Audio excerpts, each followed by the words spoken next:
Welcome back. Today I want to talk about another deck tech video.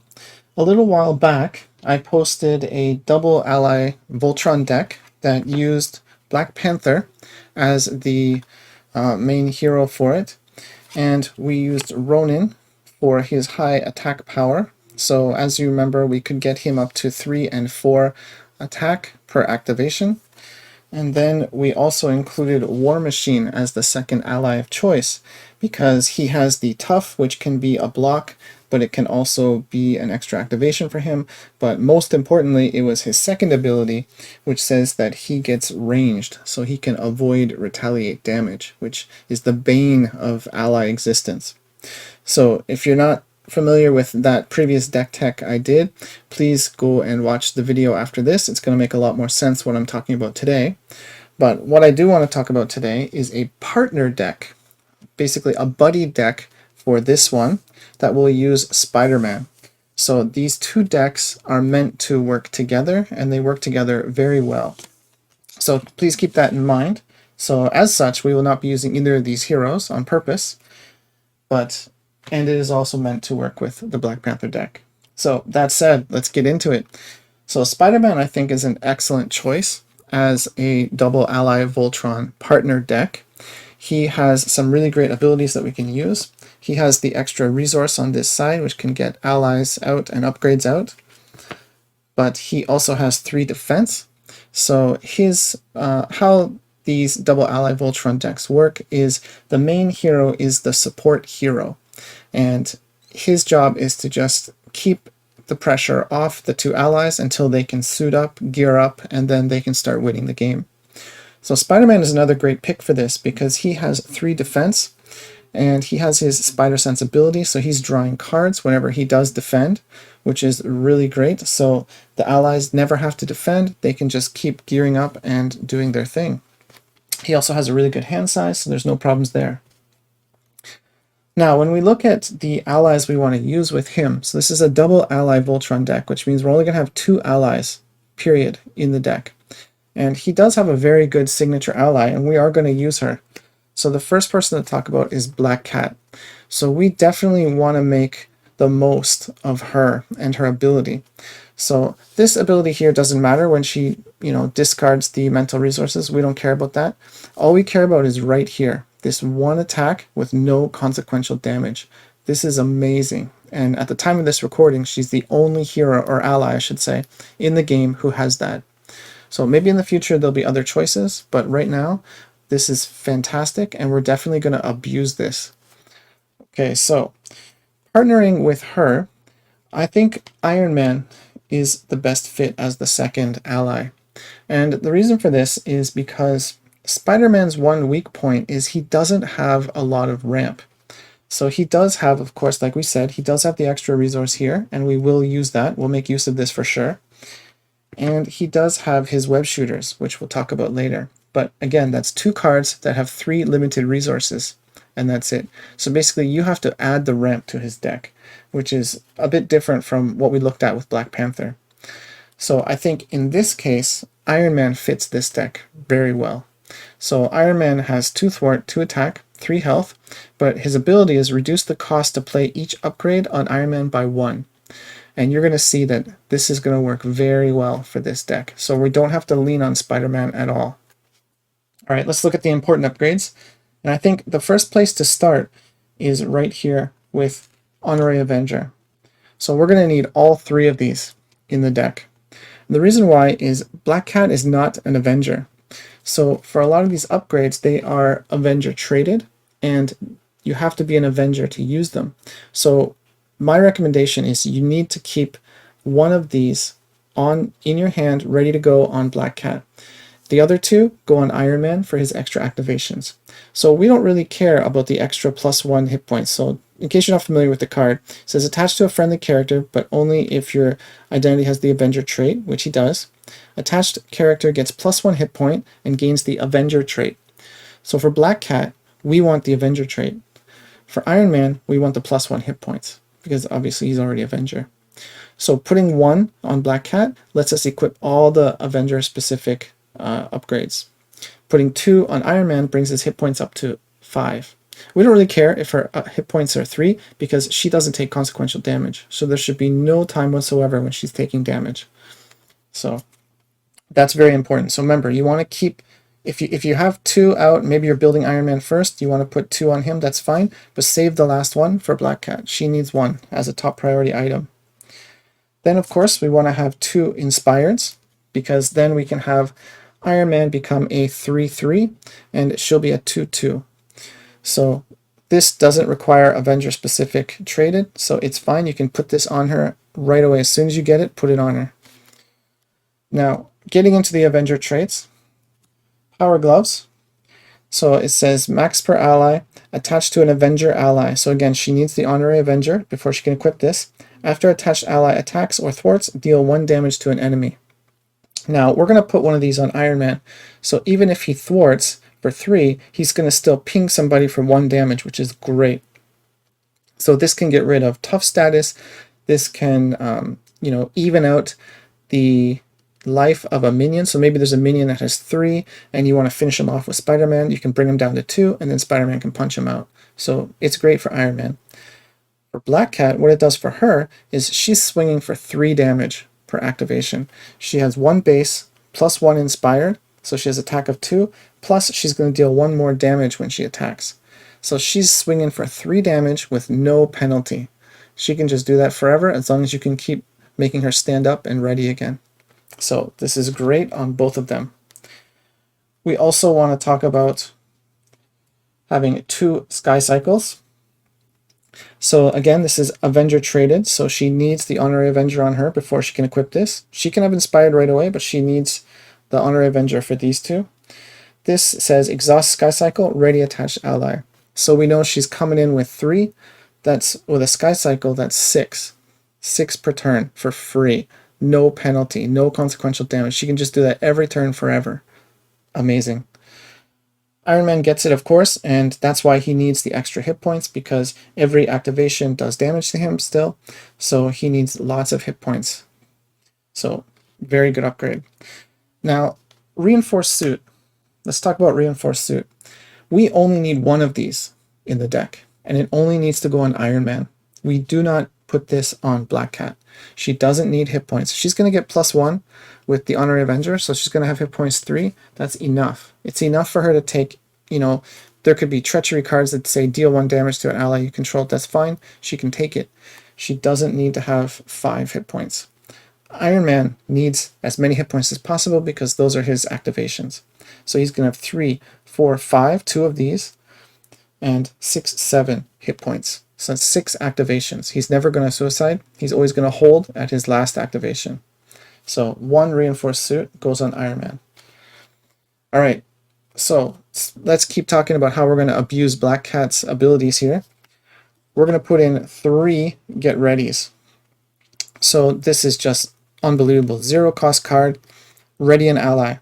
So she's swinging for 3 with the Sky Cycle. She's doing 6. We pop these off. She's doing 9 on these turns. That's incredible value.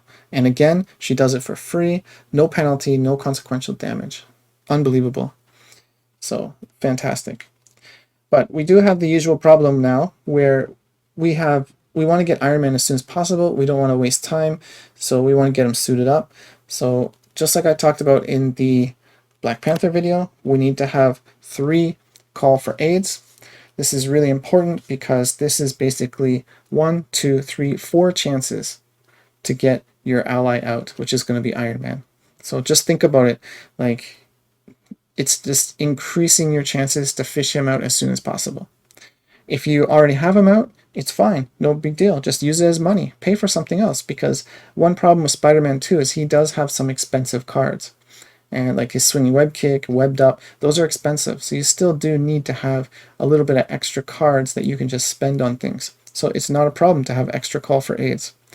The other good thing that I mentioned in the previous video too is maybe you burned through a lot of your upgrades when you're fishing for Iron Man and you're like, oh no, I can't get my stuff now. So you want to do your next call for aid, which will cycle through your deck. It'll reach the end, it'll whiff, it'll reset your deck for the cost of 1 encounter card, and you can get back to your upgrades again.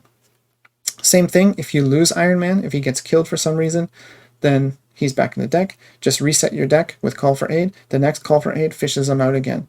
So it's very efficient. Don't be scared to just mill yourself. It's not a big deal. One encounter card is not a big deal. The game does that to you all the time anyway. All right, so now we want to keep talking about activations. This is purely for Iron Man as well. Inspiring Presence. So it says heal 1 damage from an ally and ready it. So this is another 3 activations for Iron Man, which of course include readying on the turn that he's doing some other stuff. So he can do extra damage on those turns or extra thwarting. One other thing I want to mention about Call for Aid is it will not catch Black Cat. So she will just disappear into the deck. So that's another reason why you'd want to do another Call for Aid and reset the deck so you can get back to Black Cat, because maybe she'll go in the bin while you're looking for Iron Man. Best case scenario, of course, is you get her first and then fish for Iron Man if you can wait that long. If not, don't worry about it. Just fish for Iron Man and then reset the deck and you'll get her naturally. But back to activations, 3 more activations for Iron Man. That's fantastic. So we also want some extra activations with First Aid. So we have heal 2 damage from any character for 1 cost. That's fantastic. So in the case of Iron Man, we're talking about 2, 4, 6 more activations out of him, which is great value.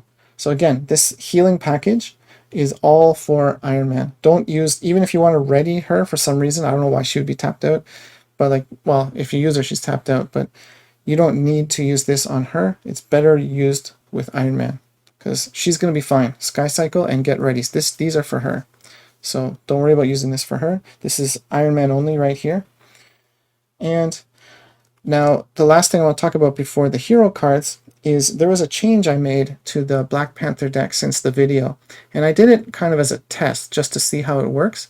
But surprisingly well, it actually works very, very well. So the change I want to talk about is Ready for Action.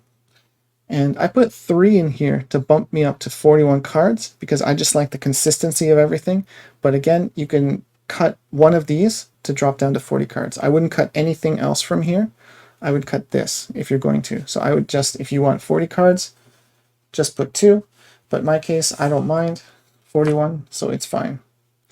Now, the reason why this is really good, actually, is the problem was I had teamwork in the past. And teamwork was fine because eventually Iron Man runs out of gas. Black Cat, she's just going to go forever. But in the other deck, there's 2 guys who have their consequential damage. So they do run out of gas at some point while you're waiting for more healing package to come in. So I thought before teamwork was good, and it was good. The problem is it depended on the hero to take a basic action. So if you're not familiar with teamwork, it says you add the attack or threat of the ally to the hero. And that was great in the case of Ronin. You're adding 4 attack to Black Panther, which is just fantastic. He's swinging for 6. But the problem is a lot of the times Black Panther's busy defending, or maybe he got tapped out by the encounter deck or something like that. So it became a kind of dead card from time to time. So I tried out Ready for Action, and it's way better because it puts the agency back on the ally instead of putting the priority back on the hero. It lets the ally do their thing again. So it says, give an ally you control a tough status card. And at first I thought, oh, this is just for blocking. But these tough status cards are also activations. So this is another 3 activations that cost 1 each. So that's basically on par with everything else that we're doing here. Inspiring Presence is an activation for 1 cost. So same thing right here. But at the same time, you do have the option of defending with your ally. So Iron Man can defend for you if there's just this big nasty attack that's coming in. And you know it's coming in. You don't want to take it on Spider-Man, for example, because its hit points are too low, or it's got, you know, some weird overkill or something like that, or it's just the damage is too high. So it's fine. Put one of these on Iron Man. Iron Man defends. He takes the full damage on the tough status. Great. No problem. So I found this is very, very good change for the deck, and I'm very happy with it. So I recommend that as well, and I recommend you put this in the Black Panther deck as well, instead of the teamwork. All right, so all that said, let's look at Spider-Man and see how he synergizes with this as a hero. So we talked about his defense. So basically, each character has a role, and Spider-Man's role is primarily defending. because he has value from his defense as well, not just his stat, but he draws a card, and he's got some hero-specific cards that help out with defense. He's a very defense-oriented hero, so that's great for supporting these two. Black Cat, of course, is going to be the attacker because she takes damage if she thwarts. We're not going to use her for that. She's way too valuable as an attacker. So she's just the dedicated attacker. That's all she's going to do. That means Iron Man is our thwarting source, our source of threat removal. So with Inspired, he's got threat removal of 3. He can do it twice per turn. He can do extra activations and just keep thwarting. So he's basically thwarting for 6 per turn. And then he's got Power Gloves, so he can do some pinging at the same time while he's doing that. All good, very good. So keeping those things in mind, I mentioned that economy is important in this deck. And look at the costs here. Just like the Black Panther deck, we've got 0 cost, 0 cost, 0, 1, 1, 1, 1, 1, 1, 1. Everything is cheap. And that's great for Peter Parker with his resource here. He can do all these upgrades, no problem. But as we also said, Iron Man reduced the cost of an upgrade by 4. This is free, this is free, free. Okay, everything is free. The reinforced suit is free on Iron Man. Spider-Man doesn't have to pay for anything. So these are all just basically 0 for Iron Man. Fantastic. And the reason why that's good is because, like I said, he doesn't have a lot of ramp. So what he does have are his web shooters. And they do 1 wild resource. He comes in with 3 counters, 1 wild resource, but there's 2 of them. They cost 1 as well, which is great. But after that, they're discarded. So that's just like 3 and 3, which is 6 extra resources. Very limited. It's not unlimited ramp. So that's fine. That's good. I'm glad we have it. And we will use it because it pays for a lot of these things as well. Now, getting back to talking about his defense, he, of course, has amazing defense cards. He has his Enhanced Spider Sense, which is fantastic. I'll put it over here. So he has Enhanced Spider Sense. He can cancel the Treachery cards, which is great for protecting the allies because they might have a thing that says, you know, put damage on your allies or discard your allies or capture your allies. Or Kang has that one ridiculous card where it says take the most expensive card. Well, Iron Man and Black Cat are going to be the most expensive cards on the board because everything else is 0 or 1. So fantastic assistance there. We've also got Backflip, 2 of these, which is great for him when he's defending again. So again, he's just supporting these guys, letting them gear up and do their thing, and he's just taking care of what the villain's doing. He's got Webbed Up, so again, more defense. It basically does 2 stuns on the villain, which is great for solo play, but as a partner deck, this is very good too. Then we've got 3 swinging web kicks, so Spider-Man does big damage as well, so he can also support offensively. He's got an amazing hero pool for his cards. It's fantastic. He's got 2 Spider Tracers, which removes 3 threat each from a scheme, so he can add some support to Iron Man in case there's like a lot of side schemes that come out or something really important you got to get out right away. So again, fantastic cards. And the best card in his deck, Aunt May. So heal 4 damage without even doing recovery. So fantastic. His signature cards are amazing. They're all great, and they're all going to help this a lot. So now the thing that people might not realize is since this is a partner deck, obviously the 2 decks are meant to play together.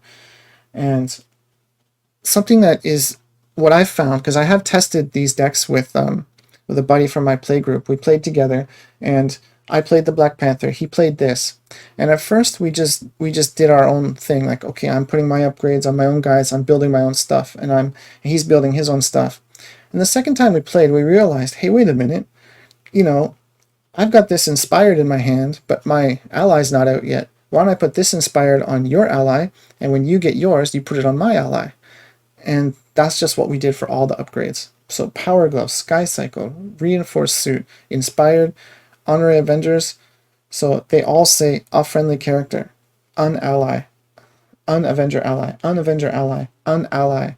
It doesn't have to be yours. So there's so much synergy, I would call it, but also like efficiency. That's what I really want to say, is the efficiency is incredible because both decks are doing the same thing, but you can utilize the draws from each other to build up your heroes faster or build up your allies faster. So again, whoever needs the Power Gloves, just put it on that person. It doesn't have to be like, well, it's my Power Gloves, it goes on my ally. not at all. So especially something like Honorary Avenger, if I get Black Cat out but I don't have Honorary Avenger yet, I can say to my buddy, hey man, can you put your Honorary Avenger on her? And yeah, sure, no problem. And I'll put mine on your Ronin or your War Machine. So think about that. These decks are meant to play together, and they work very well together that way. So don't forget, Inspiring Presence also works on a buddy's ally. It doesn't have to be yours. First Aid also works on a friend's ally. Get Ready also works on a friend's ally. So even these cards here are also going to be helping your buddy out. So it's about who's in the best position to use their allies. Then that's where all this stuff goes to. So only this Ready for Action is an ally you control, and Call for Aid is obviously your deck. So only these two are specific to you. Everything else here can be played on a friend's ally, which is really great. So I hope that helped give you some ideas for how you can have a really fun way to play double leadership without stepping on each other's toes in terms of overlapping allies. So these decks work very well together. The heroes are very strong, and they support the ally Voltron very well. So it's very fun, and it's great when you play with a friend and play both decks together. I did it already a bunch of times, and hopefully we'll get a chance to do it on the channel too. So we'll see if we can get him online and start playing these decks together so you can see how they work. But other than that, give it a try. It's a fun deck, and if you enjoyed this deck tech, please like and subscribe, and I'll see you in the next video. Thanks for watching.